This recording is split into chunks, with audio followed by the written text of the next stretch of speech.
राधे राधे जी। कैसे हैं आप सभी लोग? आप सभी लोग स्वस्थ होंगे, कुशल मंगल होंगे। आप सभी के स्वास्थ्य और कुशल मंगल की कामना मैं ईश्वर से करती हूँ कि आप सभी लोग स्वस्थ रहें और कुशल मंगल रहें।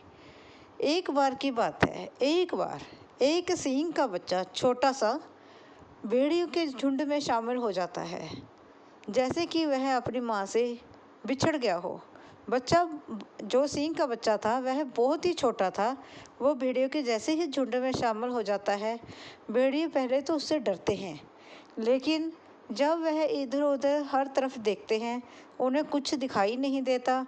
फिर वह बालक को, उस सींग को अपने साथ लेकर चले जाते हैं। धीरे धीरे वह बालक भेड़ियों के झुंड में बड़ा होने लगता है। जैसे जैसे हम कहते हैं, जैसे जैसे माहौल में हम रहेंगे, वैसे वैसे ही हम ढल जाएंगे। जैसे माहौल में हम अपने बच्चों का रखेंगे, वैसे ही वे ढल जाएंगे। ठीक है ना जी? जैसे पिछले समय में बच्चों को रोटी खिलाते थे, नानी दादी की कहानी सुनाकर रोटी खिलाते थे और बच्चे चुपचाप रोटी खा लेते थे। और आज का जो समय है, बच्चों को जब तक फ़ोन ना दो, मोबाइल ना दो, तब तक बच्चे रोटी नहीं खाते। समय समय की बात है। और उस प्रकार से वह जो सींग का बच्चा था, भेड़ियों के झुंड में रहता रहा और धीरे धीरे वह बड़ा होने लगा। जैसे वह बड़ा हुआ, वह भेड़ियों के जैसा ही बन गया और वह भेड़ियों के जैसे बन गया। जैसे वो चलते वैसे चलता। वह गरजता नहीं था। क्यों? क्योंकि उसे आता नहीं था। जैसी भेड़ें होती थी, वैसे ही वह भी वैसा ही बन गया। इसलिए जैसे जैसे हम होते हैं, हमारा परिवार होता है, हमारे संस्कार होते हैं, हम भी वैसे वैसे ही बन जाते हैं। ये तो हमारे पर निर्भर करता है। वह झुंड में पूरी मस्ती के साथ रहता रहा।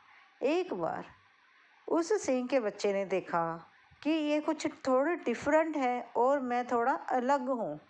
फिर उसको एक दिन अपने ही जैसा एक सिंह मिल गया। उसने बड़ी ही ज़ोर से गर्जना लगाई और उसकी गर्जना जैसे कि वह छोटा जो सिंह था, वह समझ रहा हो कि वह क्या कह रहा। तो उसने छोटे जो सिंह था, उस मानो ऐसे कह रहा था कि तुम भेड़िए नहीं हो, तुम तो सिंह के बच्चे हो और तुम इस झुंड में क्या करते हो और तुम गर्जना सीखो। जब उस छोटे से सिंह ने एक जोर से गर्ज लाई, तो वह सारा कुछ ही दहल गया और वह इतना आश्चर्यचकित हुआ दहाड़ने से कि मानो उसे ऐसे लगा मैं तो ज़िंदगी जी ही नहीं रहा था।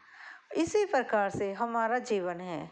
जिस दिन हमें ये पता चलेगा कि जिस दिन हम ये महसूस करेंगे कि हमारे अंदर ही श्री कृष्ण है, हमारे अंदर ही राम है, हमारे अंदर ही ईश्वर है, उसी दिन हम में जो कॉन्फिडेंस है वह आ जाएगा।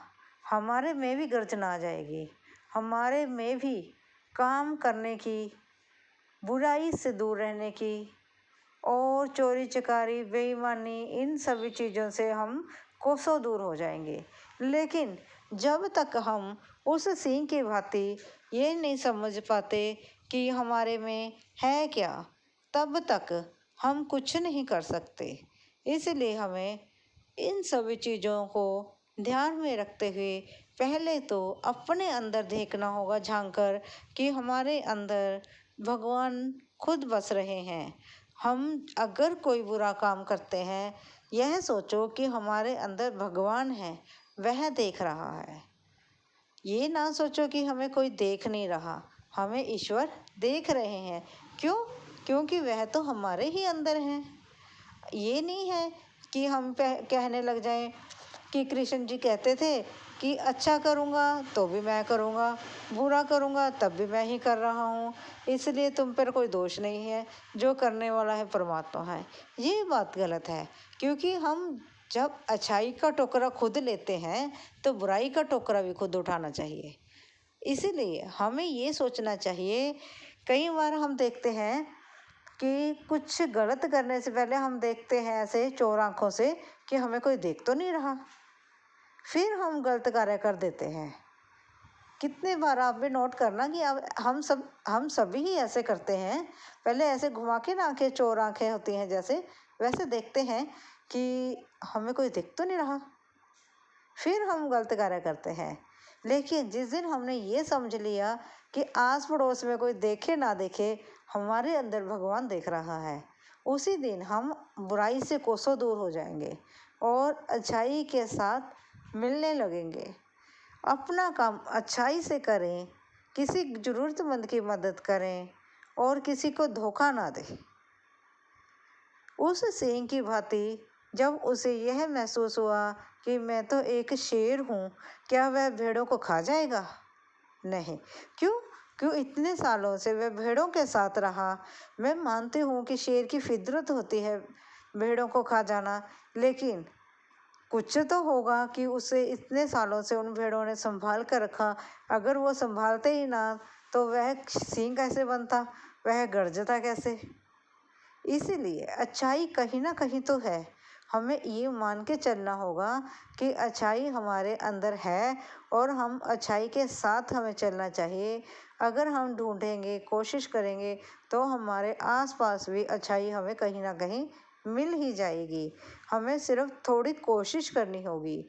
अगर आपको यह मेरी एक छोटी सी वीडियो, एक छोटी सी कहानी अच्छी लगी हो, प्लीज़ लाइक और सब्सक्राइब ज़रूर करें।